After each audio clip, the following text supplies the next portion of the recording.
on former Florida Gator quarterback Jeff Driskel onto the show. Jeff, my friend, it is a pleasure to chat with you.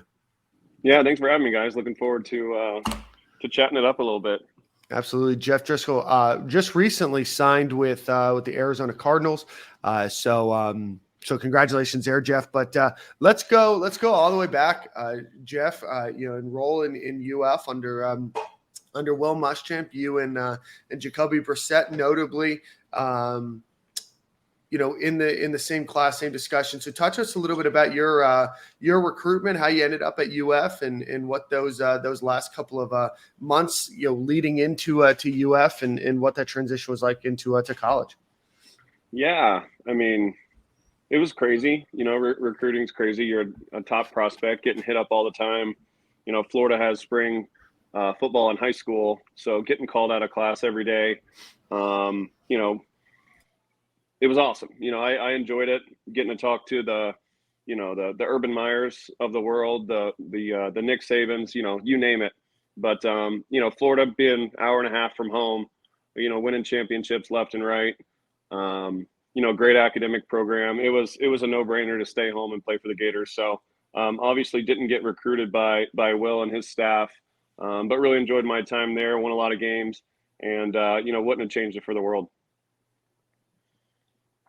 What was it like, real quick, before we get into college, what was it like, being recruited by Urban Meyer and then that switch over to Will Muschamp and those guys? What was that like from a recruiting standpoint?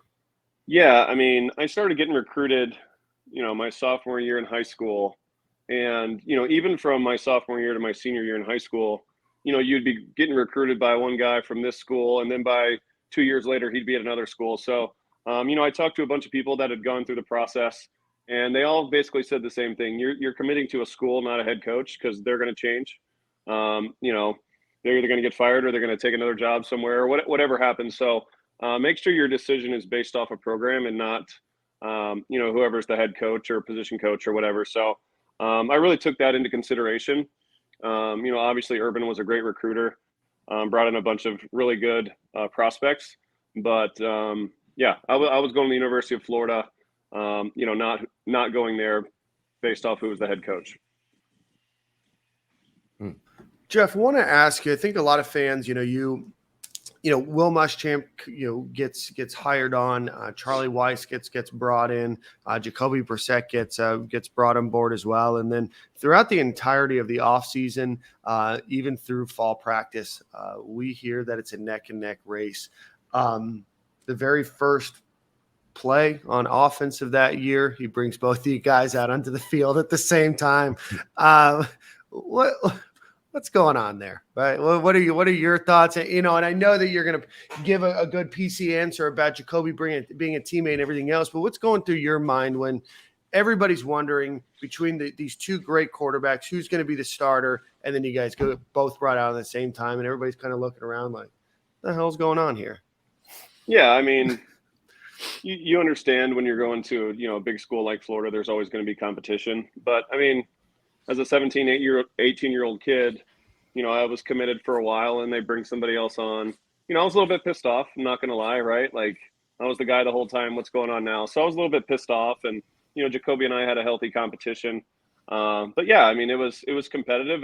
We both wanted to be out there. We both wanted to compete, and yeah, running us both out there on the same play was probably more of a, just something funny that the coaching staff talked about doing to give you guys something to talk about. Jeff, what was it like going through that 2012 season, ultimately, taking that job? And what was that experience like, just having that special year in 12? Yeah, I mean, it was like you said, it was a neck and neck competition. Even as a freshman, when neither of us were really playing, we were competing every day in practice, trying to outdo each other, and just trying to put ourselves in position to be the guy the year after. But when Will brought me in and told me that I had the job, it was an awesome feeling. But I understood there was a lot of responsibility that came with that. And, just winning the job didn't mean anything until I went out and, got it done on the field. And, we had a really good year, offense, defense, and special teams. I go back and talk about how important Caleb Sturgis was that season, and just how well-rounded we were as a team, and it really was a special year, and I wish the college football playoff was around back then. Yeah, no doubt, no doubt. And then you come into 2013. You get to have this, the same offensive coordinator back. You get off, what seemingly was a great start before your injury. What was it like dealing with that experience and just having to, have that setback in terms of your development? Yeah, it was a bummer. I had a good training camp going into 13. I don't even remember who we played in the first game, but I think I had a pretty productive day. And then we went into Miami, and it didn't go as planned.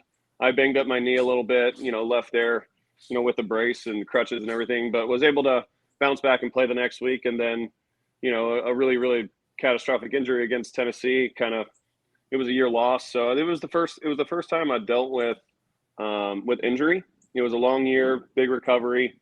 But yeah, it was tough to, know that I was about to hit my stride and, just see the setback like that. It was a bummer. And then, struggling as a team makes you feel a little bit worse because, we struggled. Yeah, no doubt.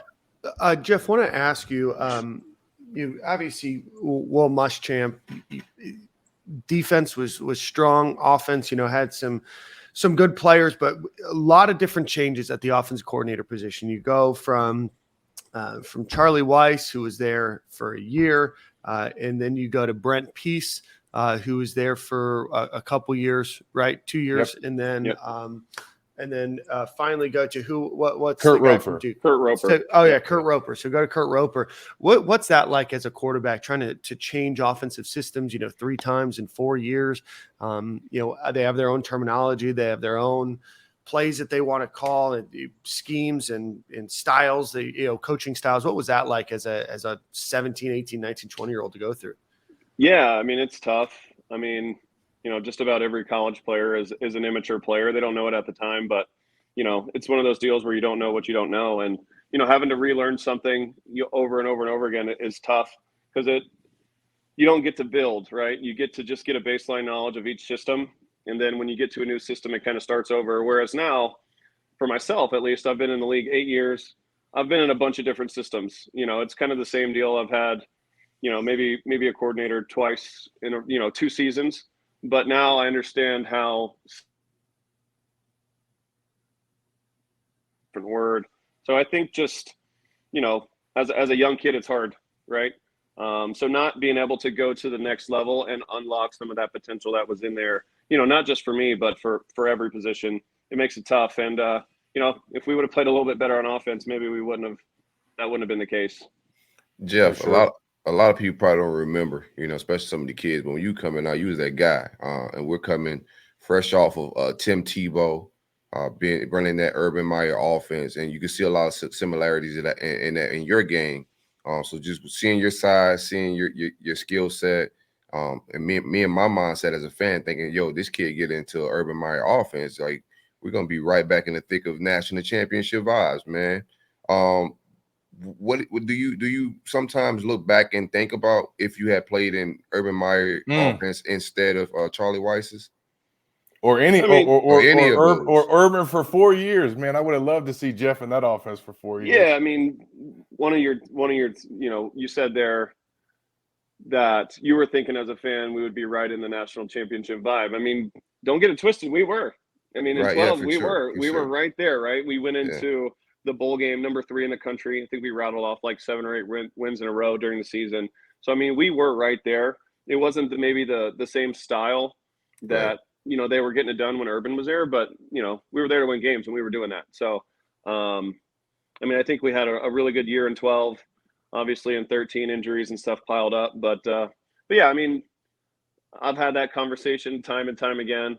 That happens in this world, and I'm still sitting here 8 years into the NFL. So that was always a goal, was to have a really good NFL career and extend it. And I still feel like I got a lot left in the tank. But yeah, one of those deals where who knows what it would have looked like, but I'm happy the way that it played out like it did. Jeff, go ahead. No, one more, Zach.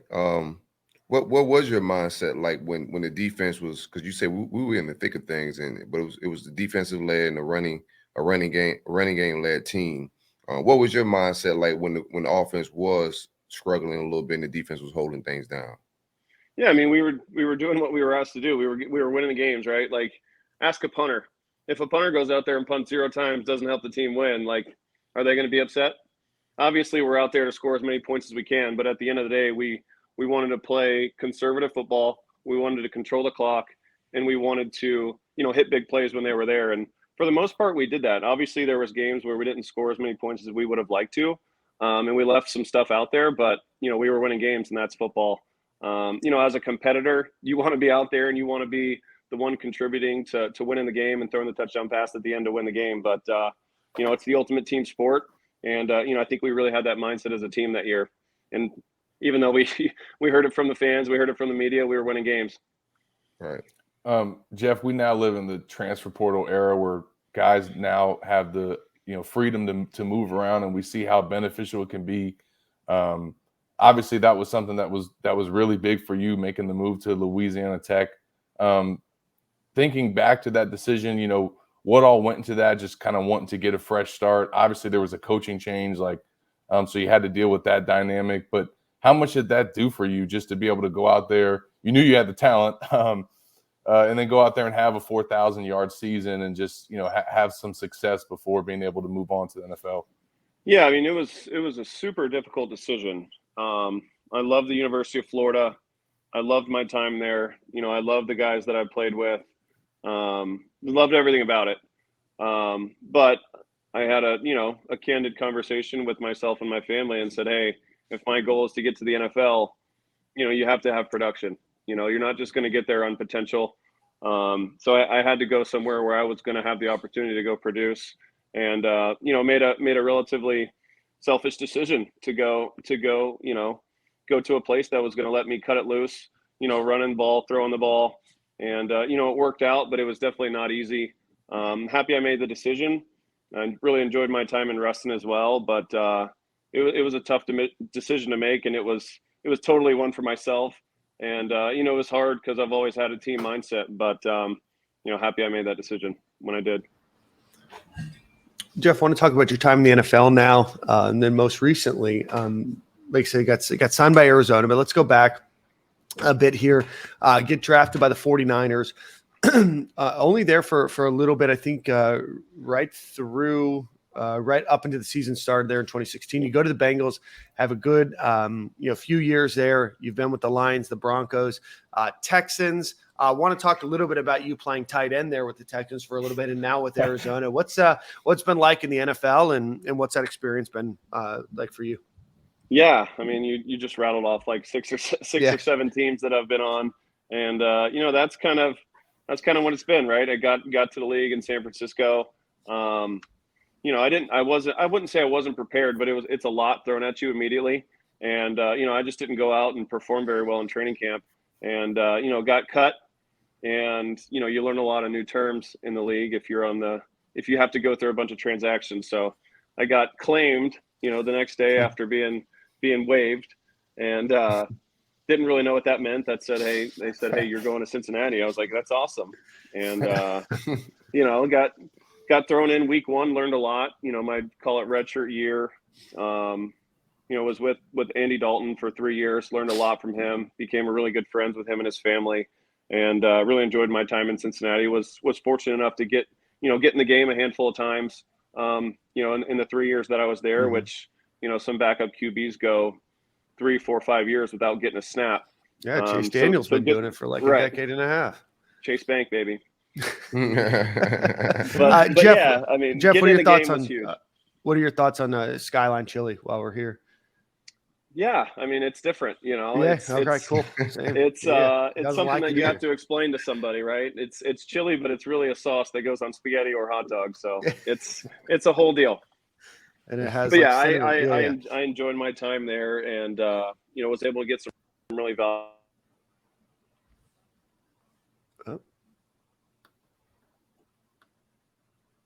Lost him on the chili question. He'll be back. Oh, there we go. All right, we're back.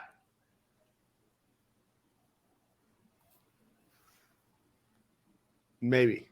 It's the Skyline Mafia coming Yeah, after our Skyline. internet. They heard heard. us. Skyline heard us, and they tapped in. Hey, we'll get him out of here. No, sorry about that. What was the question? I don't even know what I was talking about. We were just talking about Chile, but then you were talking about, but I interrupted you when you're talking about your time in Cincinnati and being able to at least get the opportunity to play while you were there for a few years. Valuable experience. Game reps are gold. So I was able to get some experience and, put some good film out there, able to go to Detroit after I got hurt. I was able to get in the game again. Stafford hadn't gone out of a game in like 5 or 6 years. And, he went out there during the end of the year and was able to play in some games there, which was awesome. And then, same thing in Denver. I get thrown in week 2, play for a couple games and then, go to the Texans and play a little tight end, which was interesting. I know you're going to want to touch on that a little bit. And, now getting the opportunity to go to Arizona, had a really good OTAs and looking forward to training camp. So been around the country. It's been an awesome experience. And, I think my best ball is still ahead of me. I'm 30, which is like a dinosaur in football, but not so much for a quarterback. So I think I still got my best ball ahead of me. You were a baseball prospect as well coming out, right? I was. You got drafted. Yeah. Yeah, I'm sure you guys wrote a story about that as well. Is he going to quit football and go play baseball? And right. It was one of those deals where I was like, hey, if they're going to give me money to sign for my rights, and I told them point blank I don't want to play baseball, and they still wanted to give me money. I was like, I'll do it. Bring it on. Yeah. So I too have now made myself eligible for the for Major League Baseball draft. They want to give me money. Watch your phone. There's like 40 rounds. So when you get down to like round 29, when I got drafted, they're like every 30 seconds. So make sure you don't blink. Yeah. What was it about baseball? Just wasn't your sport? You just love football more? I really like both. It was one of those deals, like you said. I was that guy coming out of high school, right? I was the man. In my head, I was going to be 3 years, win a Heisman or 2, and then get drafted first overall. So that was the path that I, was hoping that I would be on, and it didn't turn out like that. But we all have our paths, and mine's still going, fortunately. Did you ever spend any time with the Florida baseball team? Did you ever do like a spring with them at all or anything? I never did. When I was getting recruited, that was one of the things that I was telling teams was, hey, I want to play both in college, and if you guys say no, it's basically a deal breaker. And everyone was like, yeah, sure. Just come on. We'll figure it out when you get here. And, I got to school and I figured out what it was like to be an SEC quarterback. And, I quickly realized that I wasn't going to be able to do both. I also like to go to Midtown a little bit too. So I wanted to have a little space. Yeah. So that was my question or follow-up, should I say. Florida's already got one quarterback on the team that does both, Max Brown. You remember Gavin Dickey back in the day? He did it. Yep. And then they've got a 5-star quarterback committed, DJ Lagway, kind of same profile as you, man, who's actually planning to play both sports. And I think, Sully's going to give him the chance. Just having been a quarterback at Florida and know, can you imagine how tough that is to juggle? And is that something that you can do? I mean, it's been proven that it can get done, right? You look at Kyler Murray. Yep. He did it at a high level. You look at Jameis. You look at a ton of other people. For me, I didn't think that was the best decision for my future. Sure. Who knows if that was the right decision? I could have made a bad decision, but at the time, I wanted to be all in football, and I think it was the right decision. I don't know. Yeah, you wanted to have an off season too, like you said. That's right. I wanted a little time. Go to the estate's pool parties and play pool basketball as well. I heard that. Jeff, in the last 2 seasons of football, the Florida Gators have had a former quarterback convert to tight end. One was Tim Tebow, and then number 2 was Jeff Driskel. How did that happen last season? Yeah, I mean, you're forgetting Felipe as well. I think he's kind of Felipe Franks, 3. Jeez. Hang on one sec. My kids is running out here. Yeah, my kids run from mom like that too, man. She's not happy. She usually runs the other way. Yeah. Yeah, I mean, it was one of those deals where it's pretty apparent, like 6'4", 6'5", 235, 240. it's pretty apparent that I could be able to do another position. Workout warrior, fast, strong, jump, can do everything. So I, started doing some scout team stuff just to, just show that I can do more than play quarterback and try to get on the field somehow, some way. And, it was working, on scout team. I was doing well. Started to do some special teams, and I was showing up on special teams. So they approached me and said, "Hey, do you want to do this?" And I was like, "I want to figure out a way to get on the field. And if this is the fastest way to get on the field, I'll do it." So that's how that happened. It wasn't a deal where I was giving up on playing quarterback. I always knew I had the skill set and the potential to get it done. Just needed more opportunity. But yeah, I'm a football player. I'm a competitor. And if they say, "Hey, this is your best chance to get on the field," I'll take it. It's something about those Florida quarterbacks too, man. Because we rattled off a bunch, but you also had Trey Burton. Mm-hmm. You had Jordan. You had Jordan Reed, who you played with. Yep. I mean, it's just, they tried Tim, but Tim was like, "Nah, I'm cool, man." No, he did it though. He did it. He was out there. He was out there trying to block. The first couple of days of me blocking didn't go so well. So I'm happy that wasn't a meme like his. And Jeff, obviously, moving forward, you got your new opportunity, and you said you feel like your best ball is ahead of you. Kind of what's your mission, I guess, moving forward, and kind of what you want to accomplish in Arizona. Yeah, I mean, I think my mission going into every season is the same. One is to make the team, right? That's not an easy thing to do. There's 90 really good football players on every roster right now, and it's going to get down to 53 pretty quickly. So that's my first goal is to make the team. And then second is just to contribute into winning games, whatever that looks like. If I'm the guy out there, that would be great. That's what I would love to do. And that's what I set my mind to every year. But there's only one guy out there at a time. So if it's contributing in the the film room, or spending some time with the guy that's out there, or hey, if it is the special teams tight end kind of deal that I've done in the past, I want to help contribute to winning games. You ever run into Jacoby Brissett after a game while you've been playing in pros? Yeah, I've ran into him a handful of times. It's always good to see his successes. I've been cheering for him the whole time. Even when he went to NC State, I always followed his career. And then in the NFL, it's been awesome to see his successes. So, we always, go say hello, give a little hug, little joke or whatever. And yeah, he's following me as well. So it's been cool to, see both of us stay in it as long as we have. When's the last time you made it back to Gainesville? So I actually went in the spring. My daughter has gotten into volleyball a little bit. Not the one that just ran out here, the older one. She's gotten into volleyball a little bit. So, I kind of took the first opportunity that I could to get her to Gainesville and brought her to a spring volleyball game. And and while I was there, I went over to the spring football practice, and I was super impressed by the new facility. Super impressed by what Coach Napier's got going. And it was good to get back. They really rolled out the red carpet and made me feel at home. That's dope. That's awesome, man. That's awesome, man. Well, Jeff, man, we really appreciate your time today. Certainly best of luck with everything that you got going on in your personal life. Best of luck with everything with the Cardinals, man. And we'll be rooting for you. I know that you have a lot of very faithful fans of your time here at the University of Florida, man. We appreciate you spending some time with us today. Yeah, I enjoyed it. And when I was backstage before you guys let me on, you guys were talking a little NIL. If there's any type of back pay on that, you guys let me know. Yeah, you'd have had a crazy bag, number one coming out like you were, bro. Oh, man. This back porch would look a little bit different right now. You get reparations, man.